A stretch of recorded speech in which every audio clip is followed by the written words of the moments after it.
right, we have more news coming in. It's a big showdown that we're reporting on over Bengaluru Lakes bill. The governor returns the bill, choking lakes. Siddaramaiah government had in fact prepared a bill to reduce lake buffer zones. Governor Gehlot points to ecological impact on this, saying the new Karnataka bill aimed construction near lakes. Construction near lake has now been red flagged by the governor in the state of Karnataka. This is a sure death knell for the lakes and tanks. I had requested the government to see that this bill is referred to the Joint Select Committee. Joint Select Committee or Select Committee of the Assembly and Council to go through the bill thoroughly, because we cannot allow our lakes which are in existence for centuries to die. But unfortunately, the government did not heed to our advice, heed to our request. They went ahead and got the bill approved.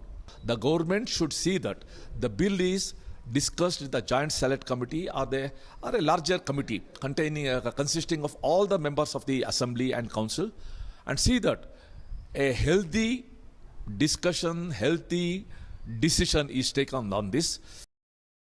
Nagarjun Dwarkanath has more on that story. Naga, what exactly is being said by the government in their defense? Because here the governor says that by cutting lake buffer zones, there would be a big problem here, in the sense that, or rather not cutting the lake buffer zones would be the way forward. There would be a huge environmental impact. How is the government explaining this? Well, that's true. In fact, the government had passed this bill in both houses in the recent monsoon assembly session, where they had proposed to reduce the lake buffer zone to let do of construction activities. If 0 feet of buffer zone is there, then the construction activity can happen, and this depends on the lake size. 1 acre and above 30 meters lake, 30 meters buffer zone, and less than 1 acre, it would be reducing to 0 is what the proposal said. Now the Governor Thaawarchand Gehlot has sent back the bill, asking for an explanation on ecological impact or environment impact because of this bill that has been passed. It has been sent back now. The BJP also is of an opinion that the Congress government is doing this because of the pressure from the real estate mafia, and they can sell more apartments beside the lake bed and villas beside the lake bed, and hence the government also can make more money at the cost of environment, is what the BJP is also saying.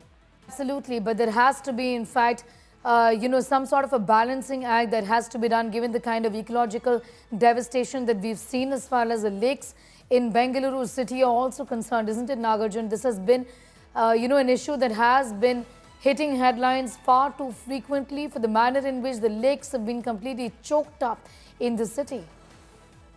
It is not that about lakes being choked up. When you have a small rain, a 10-minute small rain, immediately the roads are flooded. It's because generations together and decades together, people have built apartments, construction activities on the lake bed, and completely taken over the lake as well.